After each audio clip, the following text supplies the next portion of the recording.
ইউনিভার্সিটির ভোটের প্যাটার্ন আর কনস্টিটিউয়েন্সি ভোটের প্যাটার্ন কিন্তু এক না, ডেমোগ্রাফিও এক না। প্রথম কথা হচ্ছে যে বিশ্ববিদ্যালয়গুলো যে জিতেছে সেটা কিন্তু সব যেই ভোটে জিতেছে এগুলি সবগুলি কিন্তু ছাত্র শিবির বা জামাতপন্থীদের ভোট না কিন্তু আসলে। একটা হলো তাদের অপোনেন্ট যারা, যে ছাত্র দলের কথা যদি বলি আমি, সেখানে যেটা ছাত্র দলের আমার অর্গানাইজেশনাল আমার মনে হয় কিছু মানে দুর্বলতা ছিল, যেটা গত 15-16 বছরও তারা তো ক্যাম্পাসে থাকতে পারে না, এটা একটা ছিল। আরেকটা হচ্ছে যে আপনার যে গণ অভ্যুত্থান হলো, এটার যেই বয়ানটা যেভাবে ফ্রেমিং করা উচিত ছিল, আমার মনে হয় ওই জায়গার মধ্যে কিছুটা ল্যাকিং ছিল বলে এটা আমার ধারণা, যার কারণে তারা এই সংসদ নির্বাচনগুলিতে পিছিয়ে গেছে। আরেকটা হচ্ছে যে আপনি যেটা ছাত্র সংসদে পিছিয়ে গেছে, ছাত্র সংসদে পিছিয়ে গেছে বলে এটা আমার ধারণা, এই যে অর্গানাইজেশনাল এবং এটা। আচ্ছা, এখন যেটা হচ্ছে মনে করেন 5টা 7টা বা যে কয়েকটা ইউনিভার্সিটিতে আপনার নির্বাচন হয়েছে, সেটা বাংলাদেশের এতগুলি কনস্টিটিউয়েন্সিতে ওই ইউনিভার্সিটির ভোটের প্যাটার্ন আর কনস্টিটিউয়েন্সি ভোটের প্যাটার্ন কিন্তু এক না, ডেমোগ্রাফিও এক না। আমার মনে হয় না যে এখন পর্যন্ত জামাত ওই পর্যায়ে গেছে। হয়তো কিছু ভোট বেড়েছে, কিন্তু সেটা 300 এতগুলি আসনে জিতে আপনার সরকার গঠন করার মতো হয়েছে কিনা সেটা আমার কাছে এখনো মনে হচ্ছে না। আপনার সেকেন্ডলি হচ্ছে না। আর আরেকটা কথা হচ্ছে যে আপনি দেখেন যে কথাটা আপনি যে প্রশ্ন করেছিলেন, সেটা হচ্ছে যে বাংলাদেশের আমি যে এই কথার মানে সপক্ষে যেটা আমি বলতে চাই আর কি, সেটা হচ্ছে যে যুক্তিটা হচ্ছে যে বাংলাদেশের মানুষ কিন্তু ধর্মপ্রাণ মানুষ। এখানে মুসলমান, হিন্দু, খ্রিস্টান এবং বুদ্ধিস্ট সহ আরও অনেক ধর্মের লোকজন আছে। এরা খুবই আপনার শান্তিপূর্ণভাবে বসবাস করে। এখানে কিন্তু খুব বেশি আপনি দেখে থাকবেন কিছু কিছু জিনিস ঘটনা ঘটেছে, সেগুলো দেখা যাচ্ছে যে আমরা পরে জানি যে সেগুলি মেক করা হয়েছে, ট্রাবল মেক করা হয়েছে, সেটা ওই আলোচনা যাব না আমি। বাংলাদেশের মানুষ ধর্মপ্রাণ কিন্তু ধর্মান্ধ লোক না। তো কাজে বাংলাদেশের মানুষ এখন পর্যন্ত অ্যাজ অফ টুডে, আমি এখনকার কথা বলছি, এখনও একটা বাংলাদেশকে একটা উদারনৈতিক একটি গণতান্ত্রিক রাষ্ট্র হিসেবে দেখতে চায়।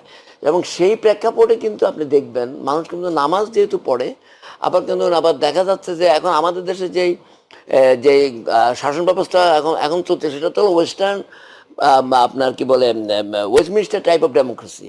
সেই আমরা ওখান থেকে এটা নিয়েছি। সেখানে মানুষ উদারনৈতিক ইয়াটাকে দেখতে চায়। তো সেই জায়গায় মনে হয় আমার মনে একটু পিছিয়ে আছে বলে আমার ধারণা একটা জিনিস। আবার দেখেন এটা যারা রিপ্রেজেন্ট করে এই মুহূর্তে, বিএনপি যদি আমরা মনে করি, যারা একটা উদারনৈতিক ইয়ে করে আপনার গণতান্ত্রিক রাষ্ট্রের ব্যবস্থার পক্ষে বলে, এবং তারা একাধিকবার রাষ্ট্র ক্ষমতায় এসেছে। আপনি শহীদ প্রেসিডেন্ট জিয়াউর রহমান কিন্তু উনি আপনি জানেন যে উনি কিন্তু ধর্মকে কিন্তু মানে রাষ্ট্রধর্ম, উনি কিন্তু দেখেন সংবিধানে আল্লাহর উপর অবিচল আস্থা এবং বিশ্বাসের কথা উনিই করেছেন, এবং এটাতে করতে যে আওয়ামী পন্থীদের রোশানালয় উনি পড়েছিলেন, কিন্তু এটাই মানুষ গ্রহণ করেছে। তাহলে আপনি এটা যিনি স্বাধীনতার ঘোষণা দিয়েছে এবং 71কে ওন করেন, 71কে ওন করা আর 24কে ওন করা, 71কে ওন করা মানে অর্থ এই না যে 24কে ডিজোন করে।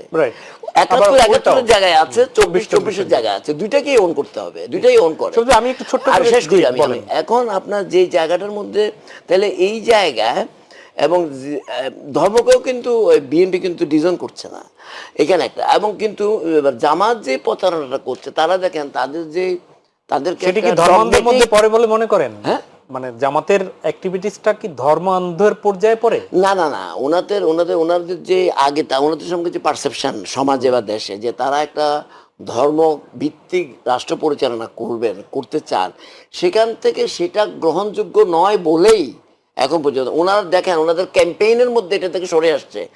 ওনারা সুযোগ পেলে কি করবেন সেটা এখনো নানা বিশ্লেষণের দাবি রাখে, কিন্তু দেখেন ওনারা কিন্তু দেখেন বলতেন যে শরিয়া আইন ওনারা করবেন না, কিন্তু ওনাদের তো গঠনতন্ত্রের মধ্যে এটা তো একটা, ওনাকে ধর্মকে আশ্রয় করে তো এটাকে গঠনতন্ত্রকে তৈরি করা হয়েছে। কিন্তু আবার যে প্রচারণাগুলি করছে এগুলো আবার একটু উদারতান্ত্রিক গণতন্ত্রের কথা বলছে। এখানে আমার ধারণা ওই যে তারা এই জিনিসটা ওই ভোটারগুলিকে ক্যাচ করার চেষ্টা করছে।